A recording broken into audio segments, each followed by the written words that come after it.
morning. This is Marlene with Dixie Quilters. Welcome, welcome, welcome. Hey, we are doing some more of the Civil War blocks this morning, and these are all three very, very interesting ones. The first one is, and by the way, we're reviewing entries from the Civil War Sampler by Barbara Brockman. She has a new book out, Encyclopedia of Quilt Blocks, and that's available from Fat Quarter Shop. This is the book that was put out in, I think, the 90s. Let me go look that up just a second. It's done by C&T Publishing. Oh, 90s, 2012. Is that similar? 2012 is when she put this book out.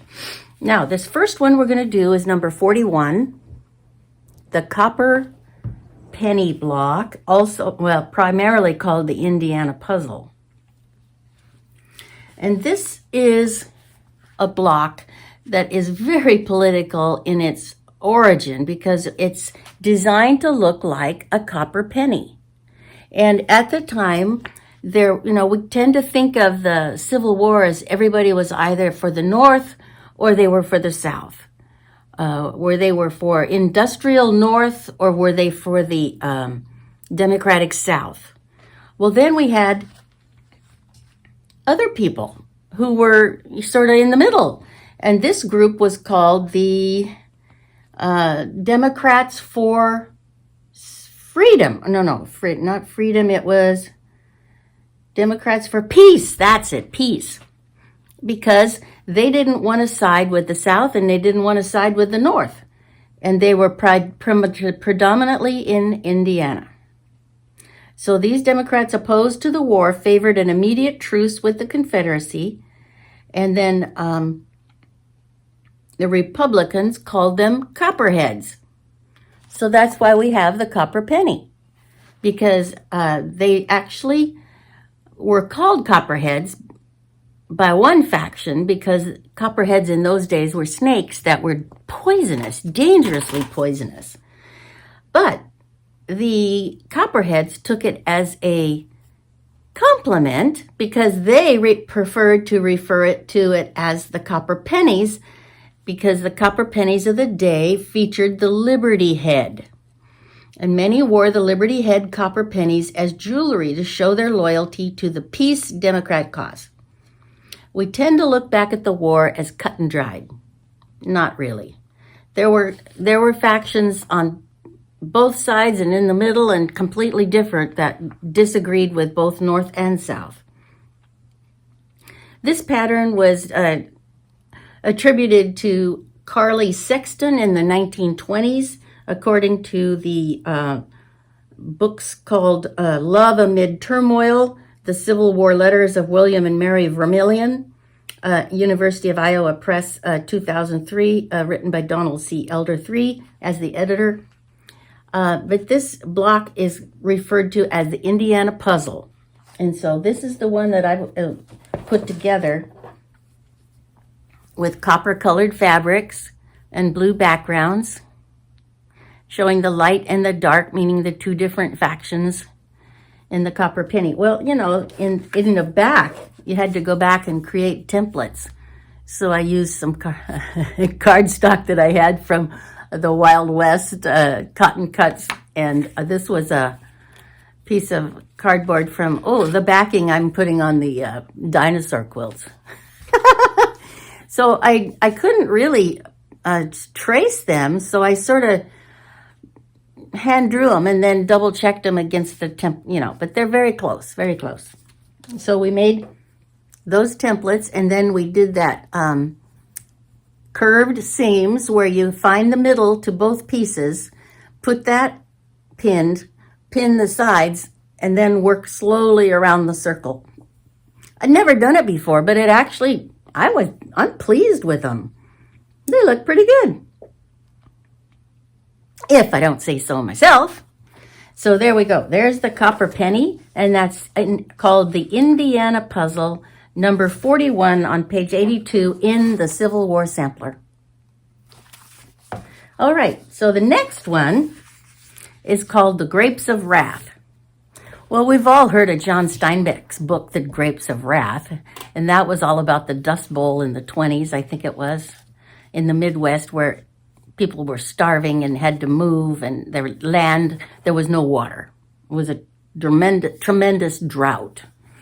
Well, where did they get that name? Where did John Steinbeck get that name? Well, the Grapes of Wrath is also mentioned in the song, boy, we all know this song. It is Julia Ward Howe's song called The Battle Hymn of the Republic. Now, how many of you have sung that in grade school? You know, that was a biggie during U.S. history. I think, isn't that 4th grade that we do U.S. history? But here's the Grapes of Wrath, and it's a basket indicating flowers. And I used the copper color from this one, and I mixed it with the blue and the flowers on this one. And let me show you what I have, and I'll point the camera down at it. Let's see. Let me twist that a little, bring you down. So let's lay out that block just like it says. Let's see, we have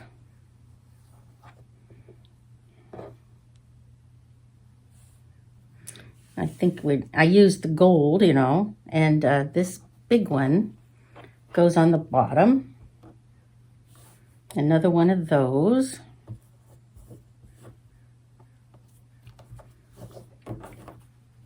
I put this together a little bit so you could see how it was coming together. Now this one goes up here.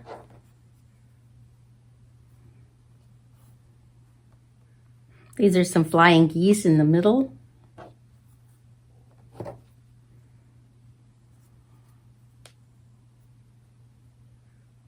You know, the trick to these blocks in this book is they'll give you cutting directions, but no directions on how to put them together. So you have to sort of look at the pieces and say, well, now how am I going to put those together without a Y-seam, you know? So I decided to go with, let's see, I don't want that to be covered. Here, cover that up. So I decided to make the center part, which I did, and then put those guys together, this two together, a flying geese here and a flying geese there, and then make this row first. Well, this one, and then this one. That's right, the flying geese that hooks on there. Then make these together and hook that on. Then put this corner together and put it together, and that one, and then at the last, put this on the bottom. So that's how I decided to do the Grapes of Wrath. So do you remember the Battle Hymn of the Republic? I'll sing the part up until it gets to the Grapes of Wrath, okay? Mine eyes have seen the glory of the coming of the Lord. He is trampling out the vintage where the grapes of wrath are stored. There, see, it's in that song. He hath loosed the fateful lightning of his terrible swift sword. His truth is marching on.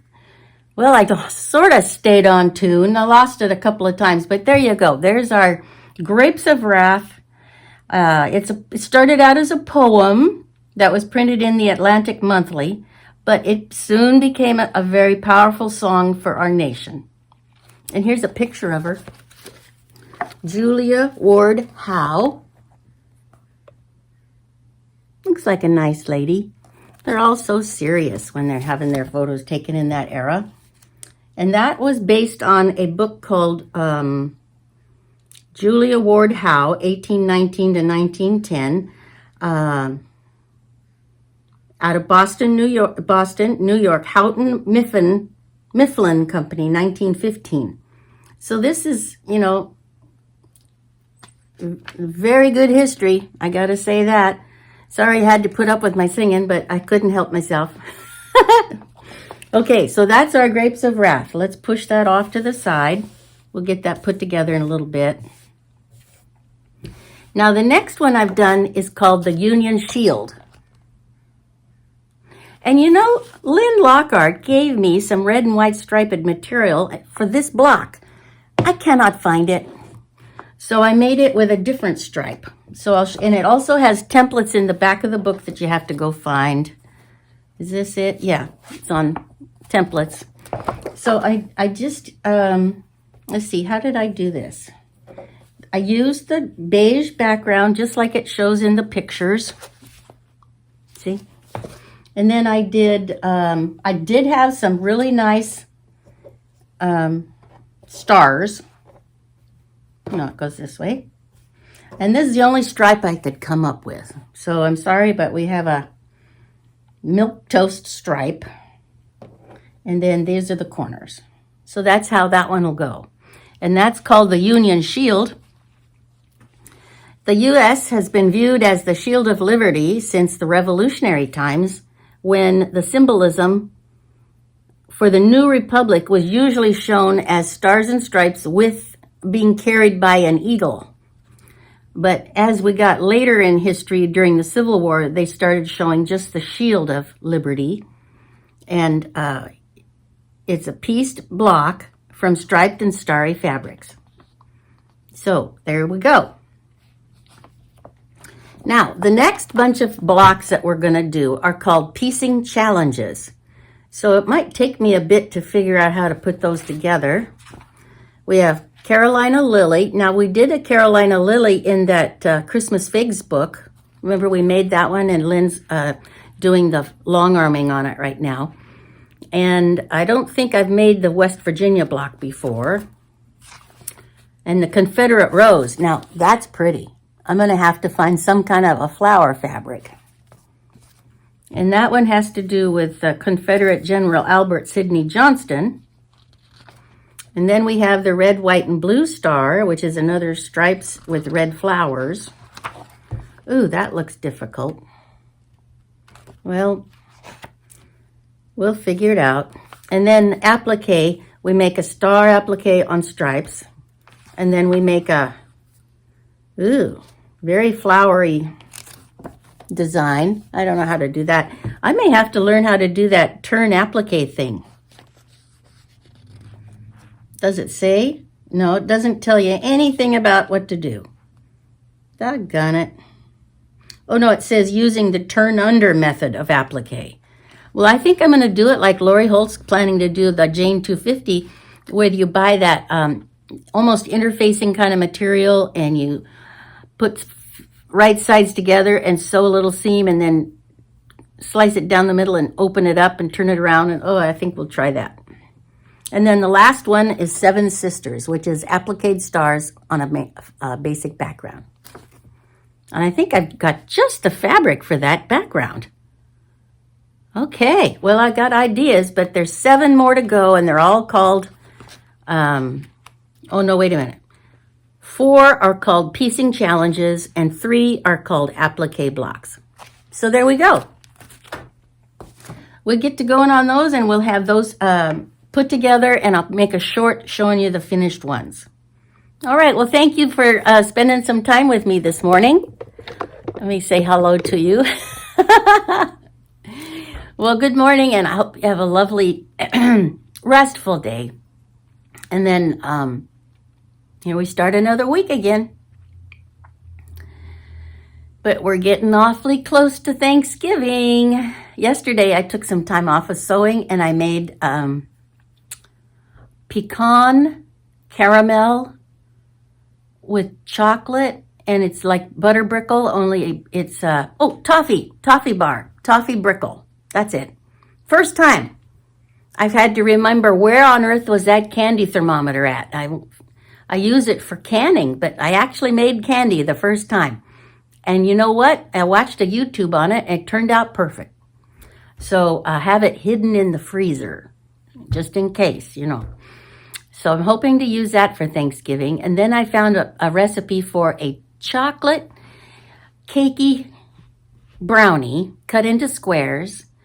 And you put it in, you layer it in your big pedestal trifle bowl with, of course, the fluffy whipped cream.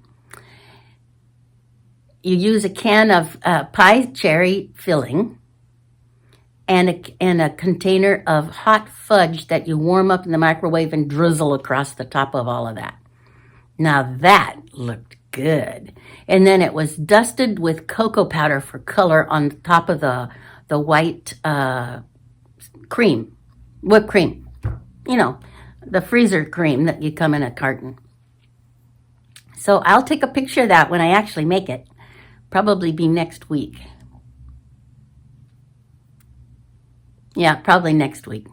Okay, then, have a good day. I hope you're getting ready for the Halloween, the Thanksgiving holiday, and wonderful times with family and friends. All right, God bless. See you later.